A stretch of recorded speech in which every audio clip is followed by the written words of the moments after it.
আনামুল হক, তার প্রশ্ন হচ্ছে বাংলাদেশের আনামুল হক বিজয় না, বাংলাদেশের সমর্থকদের মাঝে ইউরোপিয়ান কালচার আসছে, এটা বাংলাদেশের ফুটবলকে আরো সমৃদ্ধ করবে ডেফিনেটলি। স্পেশালি কোনো একটা গ্রুপের নামও যদি আমরা বলি, ফুটবল আলট্রাস, তারা যা করে দেখিয়েছে ম্যাচের একেবারে আগে থেকে স্টেডিয়ামে, ধরেন বাইরের দেশের আলট্রাসদের আমরা যেমন দেখি, আপনি চোখ ছাড়া আপনি কিছু দেখতে পারবেন না, তারা মুখের মধ্যে একটা মাস্ক টাইপ কাপড় পরে তারা নিজেদের চেহারাটা ঢেকে রাখবে, ম্যাচের আগে থেকে তারা আসলে প্রিপারেশনটা নেবে, ফ্লেয়ার, এই সব কিছু। ইনফ্যাক্ট টিফোগুলো আসলে বেশ নজরে পড়েছে, এবং আরো অনেকগুলো গ্রুপ আছে, save Bangladesh football walking around the dreams, তারা নানা জন কিন্তু সেখানে এসেছেন তাদের গ্রুপ ওয়াইজ, এবং বেশ ইন্টারেস্টিং টিফো ছিল। গডফাদার টিফোটা আমরা সবাই দেখেছি, ব্রিং ব্যাক হামজা, এই টাইপের একটা টিফো ছিল।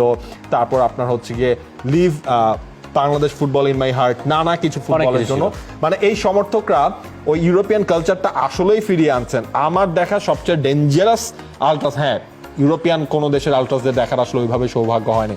মালয়েশিয়ান আলট্রাসরা আসলে মাঠে যা করে, বাংলাদেশ আলট্রাসরাও সে ধরনের একটা ফিল আসলে এই লাস্ট কদিন ধরেই বাংলাদেশের হোম ম্যাচগুলোতে সেই একটা রেশ অন্তত আমাকে পাইয়ে দিচ্ছিল। Hats off.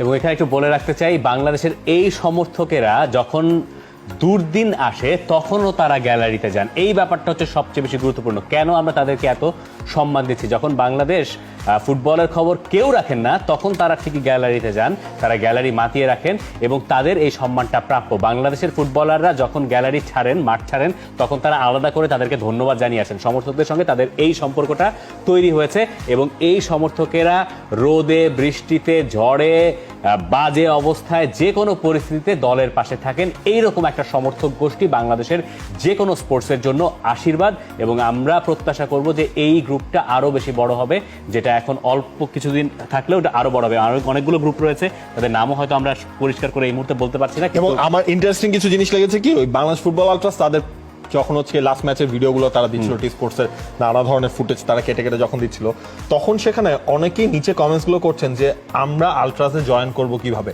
এটাই কিন্তু হচ্ছে কি আপনার তাদের যে গ্রুপটা ডে বাই ডে আরো বড় হবে সেটার প্রমাণ। আপনি দেখেন তাদের এতদিনের একটা আফসোস ছিল যে বাংলাদেশ ফুটবল আলট্রাস বা বাংলাদেশের ফুটবলাররা তারা কখনো গ্যালারির কাছে যে দর্শকদের অভিবাদন জানায় না, এটাও কিন্তু পূরণ হয়েছে। লাস্ট লেবাননের সাথে ম্যাচ শেষের পর বাংলাদেশের ফুটবলাররা তারা কিন্তু পুরো গ্যালারির কাছে যে সেই আলট্রাসদের সহ আরো যারা রয়েছে তারা এখন আসলে সেই ক্রেডিটটা দর্শকদেরও দিচ্ছেন, যে যাদের সাপোর্ট না পেলে হয়তোবা ফুটবলাররা সেই ধরনের মোটিভেট তারা হতে পারতো না। এক্স্যাক্টলি, কারণ বাংলাদেশ টিম যখন মাঠ ছাড়ে বাস থেকে, তখন বাসের সামনে দাঁড়িয়ে তারা গান গায়, তারা দাঁড়িয়ে থাকেন যতক্ষণ ওড়ায়, এবং মানে এই ব্যাপারগুলো অদ্ভুত। এবং তারা যে ফুটবল সম্পর্কে এত বেশি ওয়াকিবহাল, ইউরোপের ফুটবল সম্পর্কে না ওয়াকিবহাল, অনেকদিন পরে শুনলাম ইউরোপের ফুটবল বা ওয়ার্ল্ড ওয়াইড ফুটবল যে ট্রেন্ডে আগাচ্ছে, তারাও সেই ট্রেন্ডে আগাচ্ছে। তাদের কাছে রিয়াল মাদ্রিদ বার্সেলোনা ম্যাচ যতখানি গুরুত্বপূর্ণ, তাদের কাছে আবাহনী বসুন্ধরা কিংসের ম্যাচ, আবাহনী মোহামেডানের ম্যাচ ততখানি গুরুত্বপূর্ণ। এইটাই হচ্ছে আলটিমেটলি ফুটবলের মজা, 90 মিনিটের মজা, মাঠে আসার আনন্দ, এবং এটাই হোম অ্যাডভান্টেজের সুবিধা, সবচেয়ে বড় সুবিধা।